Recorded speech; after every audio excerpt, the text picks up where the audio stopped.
இந்த திருத்தணி கோயிலே நம்மளுதான். ஆனா நாம் அதை சரியா பராமரிக்காமல் நமக்கான உரிமை அங்க இருக்குதுங்கிறதே தெரியாம நாம் இருக்கிறோம்.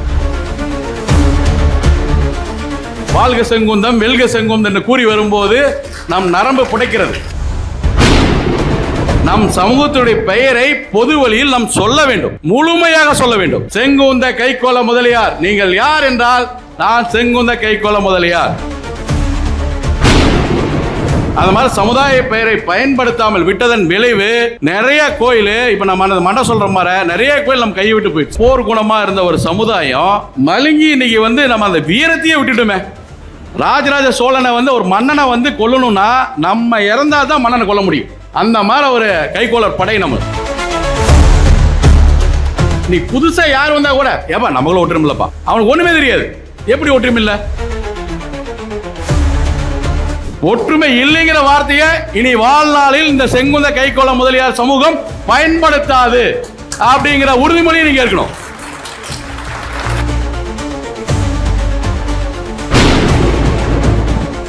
பொதுவாக நம்ம நகரி அப்படின்னு எடுத்துக்கிட்டோம்னா, அன்பு பெரியவர் தென்னிந்திய செங்குந்த மகாஜன சங்கத்தின் மாநில துணைத் தலைவராக இருந்தவர், நமது ஆந்திரா மாநில செங்குந்த மகாஜன சங்கத்தின் தலைவராக இருந்தவர் அருமை பெரியவர் வி கே சீனிவாசன் அவர்களை, ஐயா அவர்களை நாம் நினைவு கூறாமல் இங்கே நாம் எந்த ஒரு செங்குந்த நிகழ்வையும் நடத்த கடந்து போக முடியாது என்பதை இந்த நேரத்தில் நினைவு கூர்ந்து அவர்கள் குடும்பத்திற்கு இந்த நேரத்திலே எனது மனமார்ந்த வணக்கத்தை தெரிவித்துக் கொள்கிறேன். ஐயா விகேஎஸ் அவர்கள் பார்த்தீங்கன்னா ஆந்திரா மாநிலத்துக்கு தலைவராக இருந்தார். தென்னிந்திய செங்குந்த மகாஜன சங்கத்துக்கு நகரை பஞ்சாயத்து தலைவராக உட்பட உள்ளாட்சியில் பல பொறுப்புகள் வைத்திருக்காரு. நம்ம இவங்களாம் சொன்ன மாதிரி அரசியல் நம் சமூகம் இல்லை அப்படிங்கிறதெல்லாம் இல்லாமல் நம் சமூகம் நிறைய இடத்துல அரசியலில் பொறுப்புகள் வகிச்சிருக்காங்க. அதே போல் நம் கைத்தறி நெசவாளருக்காக பார்த்தீங்கன்னா ஆந்திரா மாநில கைத்தறி நெசவாளர் கூட்டுறவு சங்கத்தினால அதை ஏபிசிஓவில் இயக்குநராக இருந்திருக்காரு. குண்டக்கல் ஆந்திரா கூட்டுறவு நூற்பாளையத்துடைய தலைவராக பணியாற்றிருக்காரு சிறப்பாக. ஆந்திரா மாநில விசைத்தறி நெசவாளர் சங்கத்தின் தலைவராக மிக சிறப்பாக பணியாற்றிருக்காரு. அகில இந்திய கைத்தறி விற்பனை கூட்டுறவு சங்கத்தில் ஹேண்ட்லூம் ஹவுஸில் பார்த்தீங்கன்னா ஆலோசனை குழு உறுப்பினராக மிக சிறப்பாக நம்ம அந்த கைத்தறி நெசவாளர் சமூகத்துக்காக பணியாற்றிருக்காரு. அதே போல் என்னன்னா நம்ம நெசவாளர் வாழ்வாதாரம் மேம்படணும். ஐயா அவர்களுடைய பணி பார்த்தீங்கன்னா நெசவாளர் சமூகத்துக்காகவே நம்ம இங்கே இருக்கக்கூடிய நகரி, ஆந்திராவுக்கு நகரி, நம்ம திருத்தணி இந்த பக்கம் இருக்கக்கூடிய நம் சமூகத்துக்கு நம் சொந்தத்துக்காகவே வாழ்நாளே அர்ப்பணித்திருக்காரு. இவர் நம்ம சமூகத்துக்கு மட்டுமே பணியாற்றல, அனைத்து சமூகம் ஏற்றத்தாழ்வு இல்லாமல் அனைத்து சமூகத்திலும் இங்கே ரொம்ப சுமூகமாக ஒருவோட பணியாற்றவர் தான்.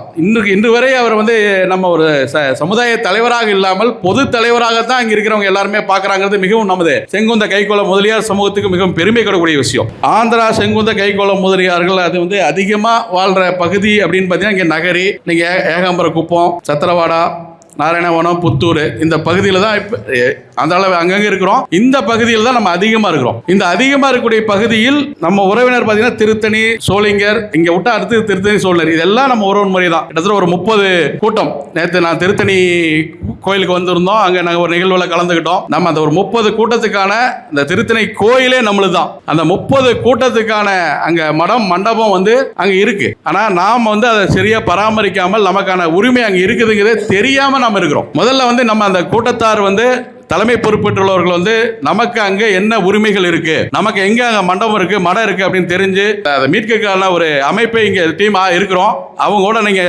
கோஆபரேட் பண்ணி நமக்கான மடம், நம்ம அந்த முன்னோர்கள் நமக்காக ஒதுக்கப்பட்ட இடம் மடம், நாம அந்த கோயிலே உருவாக்கணவங்க நாம தான் அப்படிங்கிற மாதிரிலாம் வரலாறு இருக்கு. அதை நம்ம மறந்துட்டு நம்ம போறோம், கோயிலுக்கு வரோம், காவடி அந்த நேரத்தில் போறோம், காவடி நிகழ்ச்சி முடிச்சுட்டு வந்துடுறோம். நீ யாரோ பொசிஷன்ல நம்ம பார்த்துக்க விட்டவங்க எல்லாம் அவங்க சொந்தம் காவடி இருக்கக்கூடிய நிலைமையில் இருக்குது. இடங்கிறது பார்த்தீங்கன்னா நம்மளோட சொத்து, ஒரு சமுதாய சொத்து. அந்த சமுதாய சொத்தை நாம் காப்பாற்றணும். நம்ம முன்னோர்கள் அதை உருவாக்கி வச்சாங்க, அடுத்த ஜெனரேஷன் விட்டு வந்தாங்க, நாம் விட்டுட்டோம்.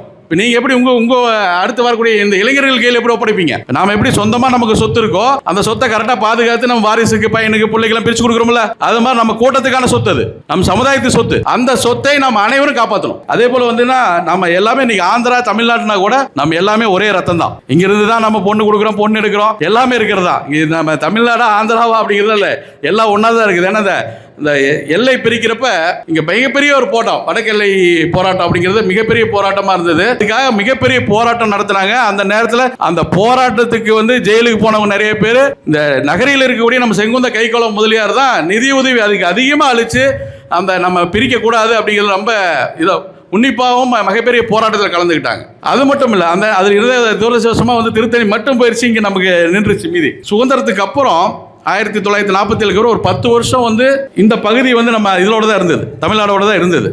அப்போ வந்து ஆர்கேபேட்டை, திருத்தணி அப்படிங்கிற தொகுதி, 2 தொகுதி, இது இந்த எல்லாம் ஜாயின் பண்ண 2 தொகுதி. அந்த 2 தொகுதியிலையும் கூட அன்னைக்கு நம்ம செங்குந்தர் முதலியாருடைய, கைகோள முதலியாருடைய பலம் தான், ஆதிக்கம் தான் அதிகமா இருந்தது. அன்னைக்கு எஸ் தியாகராஜ முதலியார் வந்து அங்க வந்து சுயேட்சையாவே நின்று கிட்டத்தட்ட ரொம்ப சொற்போட்டில் 2000 வந்து ரொம்ப சொற்போட்டு தான் தோத்தார். அதே போல நம்ம இங்க இந்த ஆர்கேபேட்டை, இந்த நகரி உள்ளடக்கி ஆர்கேபேட்டை தொகுதியிலும் பாத்தீங்கன்னா அன்னைக்கு வந்து நம்ம செங்குந்த சமுதாயத்தை சேர்ந்தவங்க எல்லாம் இணைஞ்சு ஒரு பொது வேட்பாளர் நிறுத்தினார் சுயேட்சை. அவர் சுயேட்சையா வெற்றி பெற்றார். அந்த அளவுக்கு ஒரு பலமான சமூகம் தான் நம்ம சமூகம். செங்குந்த சமுதாயம் பார்த்தீங்கன்னா உங்களுக்கு எல்லாம் தெரிஞ்ச விஷயம் தான். ராஜராஜன் சோழன் போர்ப்படையில் வந்து தளபதிகளாகவும் வீரர்களாகவும் நம்ம இருந்தவங்க. சிவபெருமானின் பார்வைப்பட்டு பார்வதியின் சிலம்பிலிருந்து தோன்றிய நவ வீரர்களுடைய வம்சாவளி தான் நாம். எதுக்கு படைக்கப்பட்டோம்? சூரபத்மனை அளிக்க முருகனுக்கு துணையாக இருந்து அந்த போரிலே வெற்றி பெற வேண்டும் என்பதற்காகவே படைக்கப்பட்ட ஒரே சமூகம் செங்குந்த கைகோள முதலியார் சமூகம். வீரத்துக்கு பெயர் பெற்ற சமூகம், துணிச்சலாக இருக்கக்கூடிய சமூகம், அறிவான சமூகம், அறிவார்ந்த சமூகம் நம் சமூகம். அந்த போர்க்களத்திலே சூரபத்மனை வென்று முருகனுக்கு உறுதுணையாக இருந்த சமூகம். அந்த நம்மளுடைய குலக்கொடியை இன்று நம்ம இளைஞர்கள் ஏந்தி பொது வழியிலே வாழ்க செங்குந்தம், வெல்க செங்குந்தம் என்று கூறி வரும்போது நம் நரம்பு புடைக்கிறது. இதுதான் நம் சமுதாய மத்தியில் குறைவாக இருக்கக்கூடியது. இன்னைக்கு வரக்கூடிய இளைஞர்களை நீங்கள் ஊக்கப்படுத்துங்கள். நம் சமூகத்தினுடைய பெயரை பொது வழியில் நாம் சொல்ல வேண்டும், முழுமையாக சொல்ல வேண்டும். செங்குந்த கைகோள முதலியார், நீங்கள் யார் என்றால் நான் செங்குந்த கைகோள முதலியார் அப்படின்னு சொல்லி, வெறும் முதலியார் மட்டும் சொல்லக்கூடாது. முதலியார்னா நமக்கு பட்டம், அதை நீங்க முதல்ல தெளிவா உணரணும். நம்மளுடைய முழு பெயர் செங்குந்த கைகோள முதலியார். எங்க போனாலும் முழுக்க அப்படி சொல்லுங்க. எந்த பத்திரிகையிலே பெயர் போட்டாலும் முழுவதும் போடுங்க. நம் சமுதாய கோயில்களிலே நம் சமுதாயத்தின் பெயரை செங்குந்த சமூகத்துக்கு பாத்தியப்பட்ட கோயில் அப்படின்னு, நம் குலதெய்வ கோயிலும் சரி, நம் சமுதாயத்தை சார்ந்த எந்த விநாயகர் கோயிலாக இருக்கட்டும், அங்காளம்மன் கோயிலாக இருக்கட்டும், எந்த கோயிலாக இருந்தாலும் நம் முழு பெயரை, சமுதாய பெயரை பயன்படுத்தும். அது மாதிரி சமுதாய பெயரை பயன்படுத்தாமல் விட்டதன் விளைவு நிறைய கோயில், இப்ப நம்ம மண்ட சொல்ற மாதிரி நிறைய கோயில் நம்ம கையை விட்டு போயிடுச்சு. முன்னோர்கள் உருவாக்கியது, நாம் உருவாக்கியது, வாரி வழங்கிய வள்ளல் நம்ம செங்குந்த கைகோள முதலியார்னா கல்விக்கும் கோயிலுக்கும் வாரி வழங்கியவங்க. நீங்க எந்த ஒரு சமுதாயம் இத்தனை ஏக்கரா கொடுத்தாங்க, இவ்வளவு பணம் கொடுத்தாங்க, இவ்வளவு பேரை படிக்க வச்சாங்க அப்படிங்கிறதுலாம் இருக்காது. எந்த ஒரு பொது காரியத்துக்கு இடம், ஸ்கூலுக்கு இடம் கொடுத்தாங்க, ரேஷன் கடை கொடுத்துருக்காங்க, மண்டபத்துக்கு கொடுத்துருக்காங்க, இந்த மாதிரி லிஸ்ட் பார்த்தீங்கன்னா வேற எந்த சமுதாயத்திற்கு இருக்காது. அது முழுக்க நம்ம செங்குந்த கைகோள முதலியார் சமுதாயத்தில் மட்டும்தான் இருக்கும். அந்த மாதிரி ஒரு சமூகம். ராஜராஜன் சோழன் போர்ப்படையில வந்து வீர தளபதிகளாக இருந்தவங்க, கோயிலில் மெய்காலவராக இருந்தாங்க. அந்த மாதிரி ஒரு சமூகம் ஒரு குறிப்பிட்ட காலத்துக்கு அப்புறம் நெசவு சார்ந்த தொழிலில் வந்து நம்ம சமூகம் அப்படியே வந்து பரவலாக நம்ம இருந்தோம். அந்த ராஜராஜ சோழன் எங்கெங்க போர் புரிஞ்சுட்டு போனானோ, நீங்க கன்னியாகுமரியில இருந்து திருப்பதி, இங்க பாத்தீங்கன்னா தமிழ்நாடு திருப்பதி வரைக்கும், நீங்க இந்தியா முழுக்க, மகாராஷ்டிரா அந்த பக்கம், நீங்க சவுத் ஆப்பிரிக்கா, உலகம் முழுக்க நம்ம இருக்கிறோம். நம் சமூகம் உலகம் முழுக்க இருக்கக்கூடிய சமூகம். இது தமிழ்நாட்டில் 234 தொகுதி இருக்கிறோம். ஆந்திராவில் கிட்டத்தட்ட இங்க ஒரு 3 தொகுதிகளில் வலுவா இருக்கிறோம். அதே மாதிரி நிறைய மாநிலங்களில் நம்ம ஸ்ரீலங்காவில் இருக்கிறோம். எல்லாம் நம்ம இல்லாத ஊர்களே இல்லை. ஆனா அந்த நெசவு சார்ந்த தொழிலில் நம்ம வந்து நாட்டம் செலுத்தணும்னு என்னன்னா, நம்ம ஒரு வீடு, ஒரு குடிசை தொழில் மாதிரி, அந்த குடும்ப தொழில் மாதிரி தனிப்பட்ட அந்தந்த குடும்பத்துக்குள்ளேயே தொழில் பண்ணிட்டு வெளி வட்டாரங்களில் நம் ஒரு பொருளாதாரத்தை பிரிக்கக்கூடிய இடத்துல நம்ம வந்து அந்த இடத்துல வந்து தவற விட்டுட்டோம். மற்ற சமூகங்கள் வந்து என்னன்னா இடம், நிலம், அந்த பொருளாதாரத்தை மேம்படுத்தினாங்க. நம்ம வந்து ஒரு ஜவுளி சார்ந்த தொழில்னா இடம்பெயர்ந்து, அண்ணன் சொன்ன மாதிரி நான் வந்து ஈரோட்டில் வந்து ஒரு 5 வருஷம் இருந்தேன், சேலத்தில் ஒரு 10-7 வருஷம் இருந்தேன் அப்படின்னு அந்த இடத்துல தொழில் இருக்கிற நேரத்துக்கு தகுந்த மாதிரி இடங்கள் மாறி வந்துட்டோம். நம்ம அந்த மாதிரி ஜவுளி தொழிலுடைய அந்த இதுதான் அப்படிதான். ஆனா அப்படி இருந்தாலும் கூட நம் சமூகம் இன்றைய நிலைமை என்ன, அந்த ஜவுளி தொழில இன்னைக்கு நம்ம நிலைமை என்ன இருக்கும், நெசவாளர் சமூகம் நிலை என்ன, அழிவடைஞ்சுதான் இருக்கு. ஏன்னா கைத்தறி இன்னைக்கு வந்து பெரும்பாலும் இங்க கைத்தறி இருக்கான்னு தெரியல, இருக்குங்களா? இருக்குல்ல, மிக மிக குறைவா இருக்கும். அப்படி இருந்தால் ஒரு தெரு 2 தெரு யாராவது இருக்கலாம். விசைத்தறி தான் இருக்கும். விசைத்தறி தான் இன்னைக்கு எல்லாமே இந்த நம்ம திருத்தணி ஆகட்டும், சோளிங்கர் ஆகட்டும், இந்த பக்கம் புதூர், இந்த எல்லா நகரி எல்லா ஊர்லயும் இந்த விசைத்தறி சார்ந்த தொழில்கள், சைசிங், டையிங் இந்த மாதிரி தான் இருக்கும். அதுவுமே என்னன்னா நாம வந்து நவீனமயமாக்கல. ஒரு தொழில் வந்து எப்பயுமே மாற்றம் ஒன்றே மாறாதது உலகத்துல. அந்த மாற்றத்தை நோக்கி நாம மாறிக்கல. அந்த ஜவுளி தொழில் இன்னைக்கு என்ன நிலைமையில் இருக்கு, அது இன்னைக்கு என்ன நவீனமாயிருக்கு, அந்த நவீனத்தில் நாமளும் அப்டேட் ஆகிக்கணும். எந்த ஒரு தொழிலாக இருந்தாலும் நீங்க அன்னைக்கு சைக்கிளில் போயிட்டு இருந்தோம், அடுத்து டிவி50 வந்தது, அடுத்தது வந்து சுசுகி வந்தது, இன்னைக்கு அடுத்தடுத்து வண்டி வந்தது. இன்னைக்கு 10,000 ரூபாய் ஆரம்பிச்சது, புல்லட் வந்தது, அப்படியே வந்து எத்தனை வண்டி நவீனமான வண்டி மாத்திட்டே வரோம்ல. இந்த சைக்கிளே போயிட்டு இருக்கிறோம், சைக்கிள் போற மாதிரி இன்னைக்கு நவீனம் மாத்துக்கு மேல நம்ம தொழிலை நவீனம் மயக்கணும். நவீனமாக்குறதுக்கு என்னன்னா, நம் சமூகம் வந்து பொதுவா சங்கங்கள் வந்து எப்படி செயல்படும்னா, வருஷானா நம்ம கல்வியில நம்ம மாணவர்கள் ஊக்கப்படுத்தணும், நல்லா படிக்கிறவங்களை வந்து ஒரு ஊக்கத்தொகை வழங்கணும், ஒரு வசதி இல்லாத குழந்தைகளுக்கு வந்து இருக்கிற பெரியவங்கள்ட்டலாம் வசூல் பண்ணி அவங்கள படிக்க வைக்கணும். இந்த மாதிரி வேலைகள் தான் நம்ம சங்கங்கள் சார்ந்த அமைப்புகள் வந்து தொடர்ந்து பண்ணிட்டு இருந்தது. அதை நாம் குறை சொல்லவில்லை. ஏன்னா நம்ம தமிழகம் முழுக்க, இந்தியா முழுக்க, தென்னிந்தியா முழுக்க இருக்கக்கூடிய சங்கங்கள் பெரியவங்கலாம் அவங்க தொழிலை பார்த்துட்டு இருப்பாங்க. பார்த்துட்டு இருந்து இந்த மாதிரி ஒரு வருஷான ஒரு உதவித்தொகை, கிட்டத்தட்ட 100 ஆண்டு சங்கம், நம்ம தென்னிந்திய சங்குந்த மகாஜன சங்கம்ன்றது 100 ஆண்டு சங்கம். இது அந்த அப்போ வந்து இந்த ஃபோன் வசதி, இந்த வசதி இல்லாதப்ப அந்த உண்டியல் திட்டம் அப்படிங்கிற ஒரு திட்டத்தை கொண்டு வந்தாங்க. உண்டியல் திட்டத்தின் மூலியமாக ஒவ்வொரு குடும்பத்துக்கும் ஒரு உண்டியல் கொடுத்துருவாங்க. நம்ம செங்குந்த சங்கத்துக்கெல்லாம் பெரியவங்களுக்குலாம் தெரியும், அந்த காலத்தில் இருந்தது. அதில் வந்து அந்த 1 ரூபா 2 ரூபா 5 ரூபா அப்பப்போ போட்டுட்டு வருவாங்க. அந்த வருஷானா மாதிரி தலைவர்கிட்ட வந்து அந்த ஒரு கூட்டம் போடுவாங்க. எல்லாரும் அந்த உண்டியல் கொடுத்து எவ்வளோ வந்திருக்கா பணத்தை போட்டு பிரித்து அதுக்கு அந்த எல்லாத்துக்கும் எந்த குழந்தைங்க படிக்குது, அதிகமாக மார்க் எடுத்த குழந்தைங்களுக்கு ஒரு அமௌண்ட்டும், வசதி வாய்ப்பு இல்லாதவங்களுக்கு கொடுத்து அந்த வேலையை முடிஞ்சிடும். ஆனால் நம் சமூகத்துக்கு இப்போ அது மட்டும் போதுமா?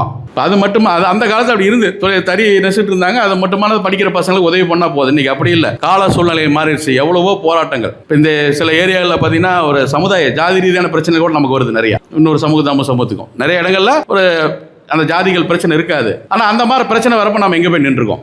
எந்த ஒரு பிரச்சனை ஏனாலும், நல்லதாக இருந்தாலும் சரி கெட்டதாக இருந்தாலும், நம் சமூகத்திற்கு ஒரு பிரச்சனை என்றால் அந்த இடத்தில் நாம் போய் ஒரு 10 பேர் நிற்கணும்.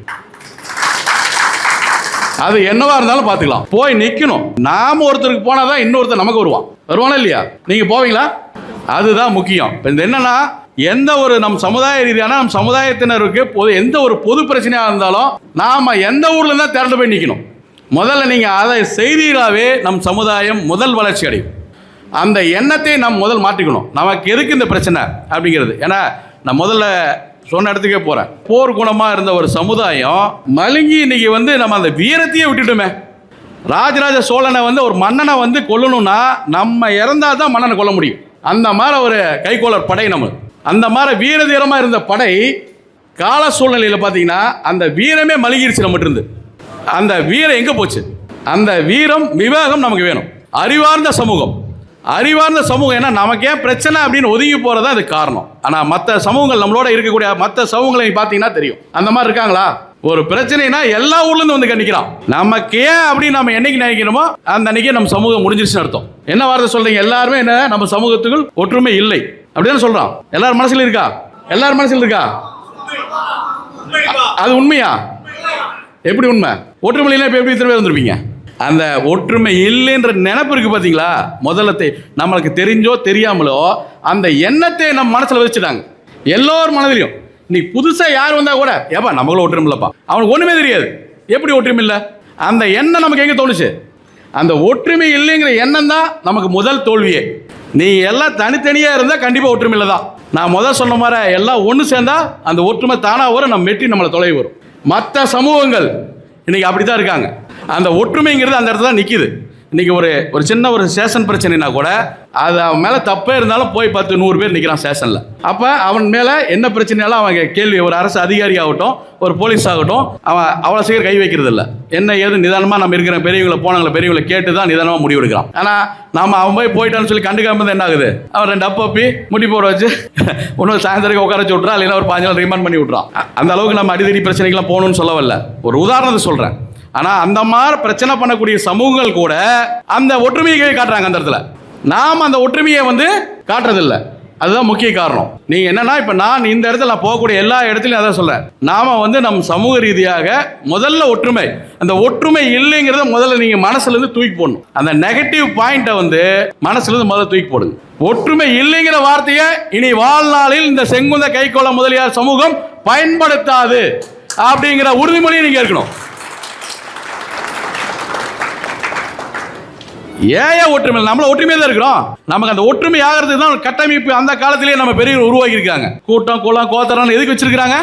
தமிழகம் முழுக்க நம்ம வாழக்கூடிய அனைத்து இடத்துலையும் அந்த பங்காளிகள் கூட்டம் அப்படிங்கிறது எதுக்கு இருக்கு? ஒரு வாழ்ற இடத்துல நம்ம எப்படி ஒற்றுமை, அதுதான் கூட்டம். வருஷான அந்த குலதெய்வ கோயில் நம்ம சமுதாய கலாச்சாரத்தை நம்ம இருக்கிறவங்களை சொல்லி கொடுத்து அந்த ஒற்றுமை இருக்கிறது தானே அந்த கூட்டம். அந்த கூட்டம்லாம் அந்த வச்சாங்க, கோத்திரம் கூட்டம்லாம். இந்த பக்கம் கூட்டம் சொல்லலாம், எங்களுக்கு கூட்டம் தான், சில இடங்களில் கோத்திரம் அப்படின்னு சொல்றாங்க. இது எல்லாமே அந்த அமைப்பு, அந்த ஒற்றுமைக்கான அமைப்பு. நாம எங்கெங்க இருந்தாலும் அந்த செயின் லிங்க் கனெக்ட் ஆகும். நமக்கு யார் பையன், யார் பேர, யார் வாரிசு அப்படிங்கிறது தெரியும். நம் சமூகம் பாத்தீங்கன்னா இந்த அரசியல்ல பாத்தீங்கன்னா எல்லா கட்சியிலையும் எந்த கட்சின்னு எதுவுமே குறிப்பிட்டு விரும்பல. 2வது இடத்துல தான் வச்சிருப்பான். அந்த முக்கியமான செயலாளர் போஸ்ட், தலைவர் போஸ்ட் நம்ம ஆளுகளுக்கு அதிகமாக கொடுத்துருக்க மாட்டான். ஒரு 10 குடும்பம் இருப்பான், அவனுக்கு தான் கொடுத்துருப்பாங்க. அரசியலிலும் நம் சமூகம் தீவிரமாக இருக்கணும். எந்த கட்சியில வேணா இருங்க, எந்த கட்சியில இருந்தா எந்த இடத்துலையும் சொல்ல, உங்களுக்கு எந்த கட்சி பிடிச்சிருக்கோ அந்த கட்சியில பணியாற்றுங்க, தீவிரமா இருங்க. அந்த தீவிரம் தலைமை பொறுப்புக்கு வர வேண்டிய அளவுக்கு இருக்கணும். சும்மா போய் ஒருத்தருக்கு வேலை செய்யற இடத்துக்கு போக கூடாது. நம்ம எந்த இடத்துல அந்த வார்டுல இருந்தா வார்டு செயலாளராக இருக்கணும், வார்டு தலைவராக இருக்கணும். அந்த வட்டத்தில் இருந்தால் ஒன்றிய செயலாளராக இருக்கணும், நகர செயலாளராக இருக்கணும். அந்த இடத்துக்கு நீங்கள் பணியாற்றணும். அப்படித்தான் நீங்கள் அரசியல் பண்ணணும். அதே போல் அந்த மாதிரி அரசியல் செய்யக்கூடிய நபர்களை நம் சமூகம் ஊக்கப்படுத்தணும். அது எந்த கட்சியாக இருந்தாலும் பரவாயில்ல, நீங்கள் கட்சி சேராமல் இருந்தாலும் பரவாயில்ல. அவங்க எலெக்ஷனில் நின்னா நீ எந்த கட்சியில் வேணாலும் இரு, நாங்கள் போகக்கூடிய எல்லா இடத்துலையும் சொல்றது தான், நீ எந்த கட்சியில் வேணாலும் வேலை செய், எந்த கட்சிக்கு வேணாலும் தலைமைக்கு விசுவாசமாக இருந்துக்கோ. ஆனால் தேர்தல் என்று வந்து விட்டால் நாம் சமூகம் அந்த இடத்துல நின்றுச்சுன்னா நம் சமூக செங்குந்த கைகோள முதலியார் சமூகத்துக்கு தான் நம்ம வாக்களிக்கணும். நேரடியாக வேலை செய்ய முடியறவங்க நேரடியாக வேலை செய். இல்லை கட்சியில் இருக்கிற எனக்கு பொறுப்பு போயிடும் அப்படின்னா மறைமுகமாக செய். நம்ம சொந்த பந்தம்லாம் யாருன்னு பார்த்து நம்ம ஆளுக்கு ஓட்டு போட்டு சொல்லு. இல்லை இது ரெண்டுமே நான் செய்ய மாட்டேன் அப்படின்னா ஓட்டை மட்டும் போட்டு வீட்டில் படுத்துக்கோ. நம்ம ஆளுக்கு ஓட்டு போட்டு, ஓட்டை போட்டுனா யாரோருக்கு போட்டு இல்லை, நம்ம ஆளுக்கு ஓட்டை போட்டு வீட்டில் படுத்துக்கோ. ஒரு அதிகாரம் இருந்தால்தான் ஒரு சமுதாயம் வளர்ச்சி அடையும். நாம என்னதான் ஒரு தொழில் செய்திருந்தாலும், வருமானம் ஈட்டி வந்தாலும், ஒரு பெரிய தொழிலதிபர்கள் இருந்தா கூட அது அவர்களானது ஒரு 10 பேருக்கானதான் அதிகாரத்தை தான் நம்ம எடுத்துக்கிறோம். பொதுவான அதிகாரங்கள் அப்படிங்கிறது பார்த்தீங்கன்னா அரசு பதவிக்கான அதிகாரம், அரசியல் அதிகாரம், இந்த 2ல தான் அதிகாரம் இருக்கு. இந்த 2ஐயும் எந்த ஒரு சமூகம் கரெக்டா கையாளுறாங்களோ அந்த சமூகம் முன்னேறுது. நான் சொல்றதை நீங்க உட்காந்து ஆழ்ந்து சிந்திச்சு பாருங்க. நீங்க தமிழகத்தில் ஆகட்டும், ஆந்திரா ஆகட்டும், எந்த ஒரு சமூகம் எங்க முன்னேறி இருக்கும்? கல்வியில முன்னேறி இருக்கும், பொருளாதாரத்துல முன்னேறி இருக்கும், வேலை வாய்ப்புல முன்னேறி இருக்கும், தொழில முன்னேறி இருப்பான். இருக்கக்கூடிய நபர்களை ஊக்கப்படுத்துங்க. இருக்கக்கூடிய நபர்களை நம் ஆட்களை அரசியல் அதிகாரத்துக்கு வர வைங்க. இது ரொம்ப முக்கியமான விஷயம். ஏன்னா நம் சமூகம் எல்லாத்துக்காகவும் பாடுபட்ட சமூகம் தான். ஆனால் நமக்கான பிரதிநிதித்துவம் இன்னைக்கு குறைஞ்சிட்டே வருது. இன்னைக்கு பார்த்தீங்கன்னா இந்த நகரி தொகுதி நம்ம வலுவாக இருக்கக்கூடியது. 60-70,000 ஓட்டர்ஸ் நம் சமுதாயம் இருக்கிறாங்கன்னா நிர்ணயிக்கக்கூடிய தொகுதி தான், நின்னாவும் ஜெயிக்கக்கூடிய தொகுதி தான். ஆனால் ஒரு காலத்தில் நாம் சேர்ந்து நிற்க வச்சு சுயேட்சையாக வெற்றி பெற்று வச்ச தொகுதி தான். அதுபோல் திருத்தணி தொகுதி, திருத்தணியும் நாம் தான் முடிவெடுக்கிறது இல்லை. நம்ம யார் எம்எல்ஏ அப்படிங்கிறதையும் நாம சுயேட்சையா நின்னாலே ஜெயிக்கக்கூடிய தொகுதி திருத்தணி. அதே மாதிரி சோளிகர், இந்த பக்கம் அந்த 3 தொகுதியுமே நாம் வலுவாக இருக்கக்கூடியது. அந்த வலுவாக இருக்கக்கூடியது நம்ம பிரதிநிதி தான் வரணும். அவன் நமக்கு பிடிச்சாலும் சரி, பிடிக்கலாலும் சரி, அவன் சண்டைக்காரனா இருந்தாலும் சரி, ஆனா நம்ம சமுதாயத்தை தான் வரணும் அப்படிங்கிற எண்ணம் உங்க மனசுல தோணும். ஏன்னா ஒரு சமூகம் முன்னேற வேண்டும் என்றால் முதல்ல கல்வி, வேலை வாய்ப்பு, தொழில், பொருளாதாரம், அதிகாரம், அரசியல், இது எல்லாமே இந்த 3 சேர்ந்தா தான் அந்த அதிகாரம் அரசியல் இருக்கு. ஒரு பொருளாதாரத்தில் முன்னேறணும். இதெல்லாம் நீங்க கொஞ்சம் ஆழமா சிந்தித்து ஒற்றுமை அடையணும், வெளியே வரணும். அடுத்து இன்னும் ஒரு 5 ஆண்டுகளிலே நம் சமூகம் பொருளாதாரத்தில் முன்னேறணும். இதுதான் டார்கெட் எங்களுக்கு. 5 ஆண்டுகள் பார்த்தா இந்த சமூகம் பொருளாதாரத்திலே மிகப்பெரிய வளர்ச்சி அடையணும்.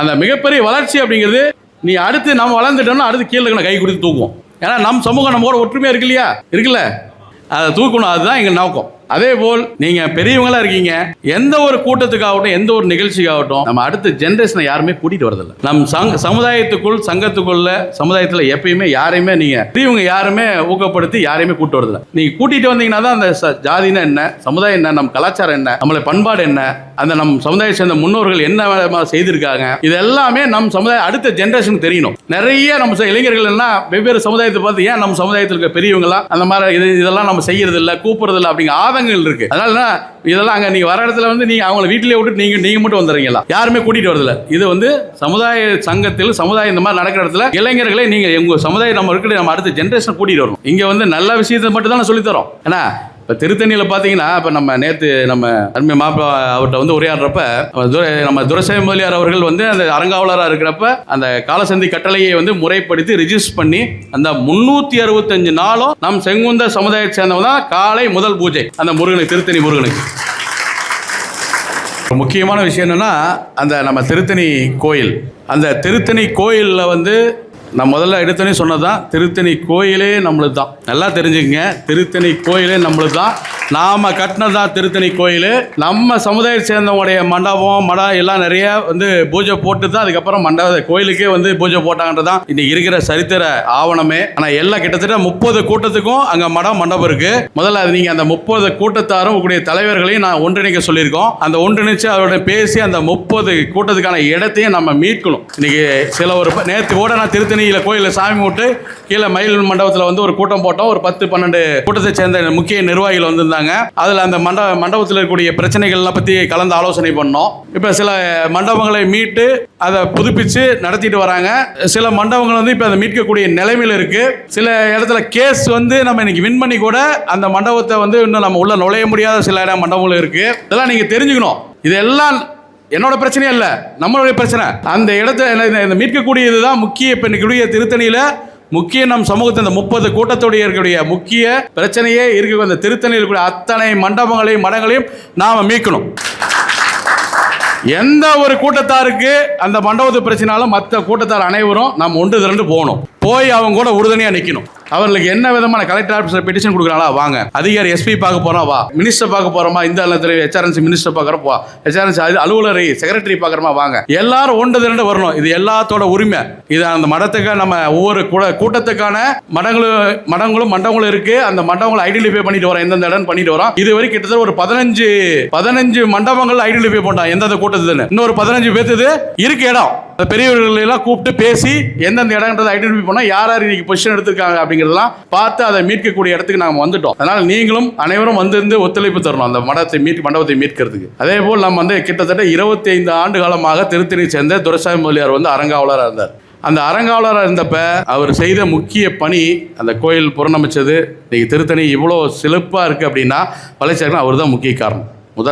முக்கிய காரணம் அவர் தான். அதே போல முதல்ல சொன்னதுதான், செங்குந்த கைகோள முதலியார்களுக்கு நிறைய கோயிலில் முறைகளும் கட்டளைகளும் மண்டப கட்டளை முறைகள் பூஜைகள்லாம் இருக்கு. அதையெல்லாம் நிறைய கோயில் நம்ம விட்டுட்டோம். அதை விட்டதுக்காக காரணம் நம் சமுதாயத்துடைய பெயரை பத்திரிகையில் பயன்படுத்தாமல் விட்டது. எந்த ஒரு நிகழ்ச்சி நடத்தினாலும் அந்த நமக்கான கட்டளையோ பூஜையாக இருந்ததுன்னா நம்ம செங்குந்த சமுதாயத்துக்கானது அப்படிங்கிறத நீங்கள் பயன்படுத்தணும். திருத்தணியும் சிதம்பரமும் இன்றைக்கு இருக்கக்கூடியது 2 இடத்துல 365 நாளும் நம்ம செங்குந்த கைகோள முதலியாருடைய காலசந்தி கட்டளை முதல் பூஜை. நம்ம அந்த முருகனுக்கு இன்னைக்கு திருத்தணி நடக்கக்கூடிய முதல் பூஜை யாருன்னா நம்ம செங்குந்த கைகோள முதலியார். அது முருகன் இட்ட கட்டளை, நமக்கு நம் சமுதாயத்துக்கிட்ட கட்டளை. என்ன, வீரபாக தேவத்துடைய வம்சத்தினர் நீங்க தான் எனக்கு முதல் பூஜை பண்ணணும் டெய்லியும் அப்படின்னு கேட்டுக்கொண்டதுக்கு இணங்க நம் சமுதாயத்தை சேர்ந்த முன்னோர்கள் அந்த பூஜையை தொடர்ந்து செய்து வந்தார்கள். நீ டெய்லி ஒரு குடும்பத்தார், சிதம்பரத்தில் கூட ஒரே குடும்பத்தார் 365 நாளைக்கு பணம் கட்டி பூஜை பண்றாங்க. ஆனா இங்க திருத்தணியில் அப்படி இல்லை.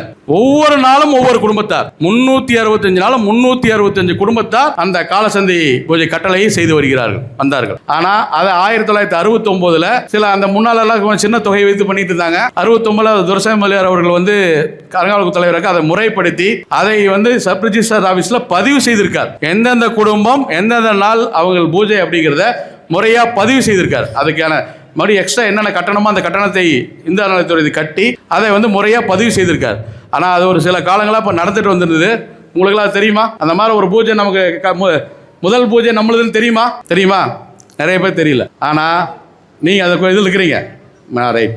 கிட்டத்தட்ட 365 பேர்த்தில் நம்ம அருமை மாமா அவர்கள் முழு முயற்சி எடுத்து கிட்டத்தட்ட ஒரு 120 பேரை, ஏன்னா அடுத்தடுத்து வாரிசு வந்துட்டாங்க இல்லையா, அந்த வாரிசு அவங்க விட்டுட்டாங்க, யாருக்குன்னு தெரியும். 120 பேரை இப்போ இன்றைக்கி அந்த முறைப்படுத்தி லிஸ்ட்டு ரெடி பண்ணி கொடுத்துருக்காரு.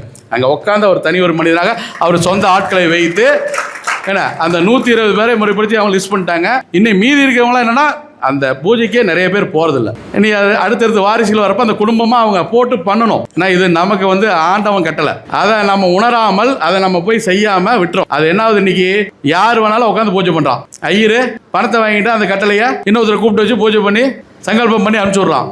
யாருக்கோட உரிமை யார் வாங்கிட்டு போகிறது?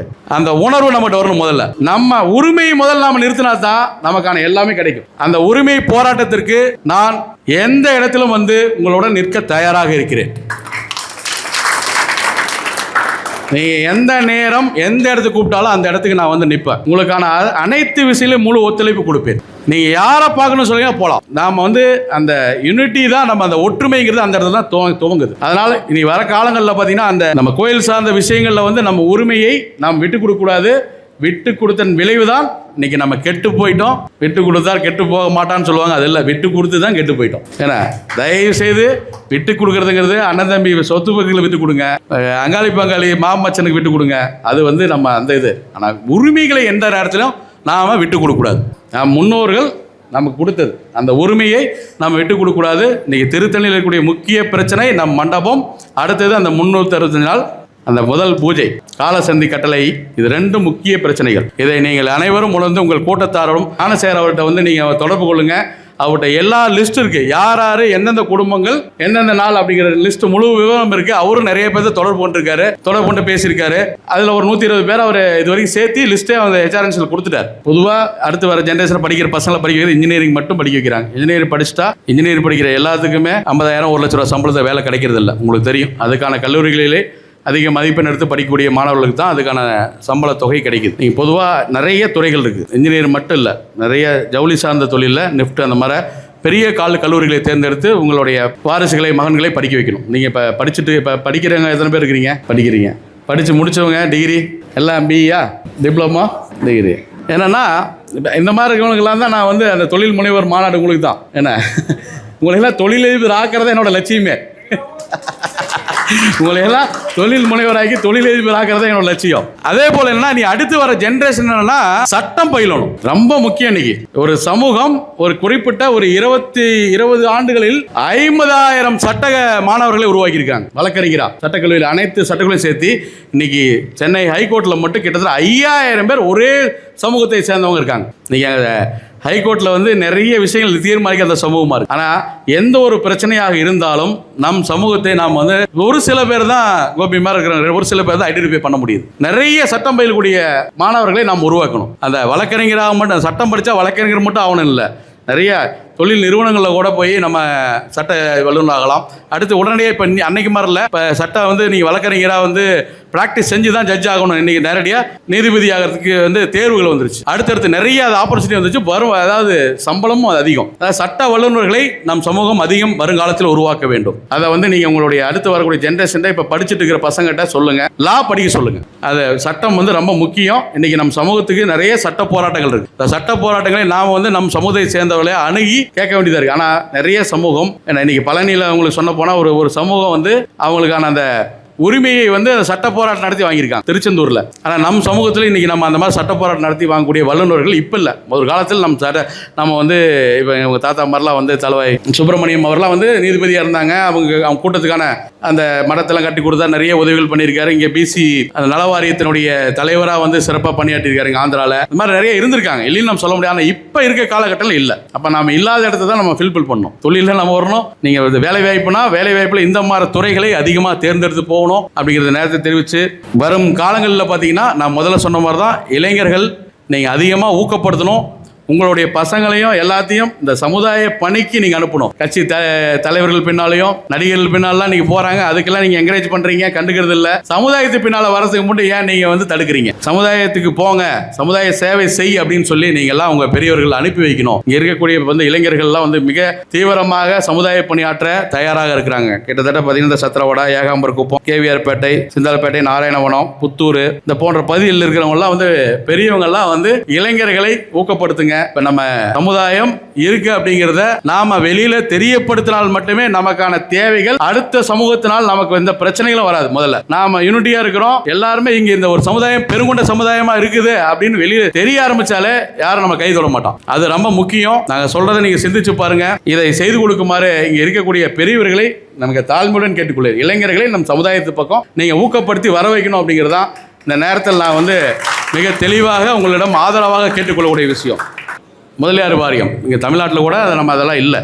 ஒரு சமுதாயத்துக்கான வாரியம் வந்து இங்கே ஆந்திராவில் இருக்குது. அதில் நம்ம பங்களிப்பு இருக்கா அப்படின்னு பார்த்தா இல்லை.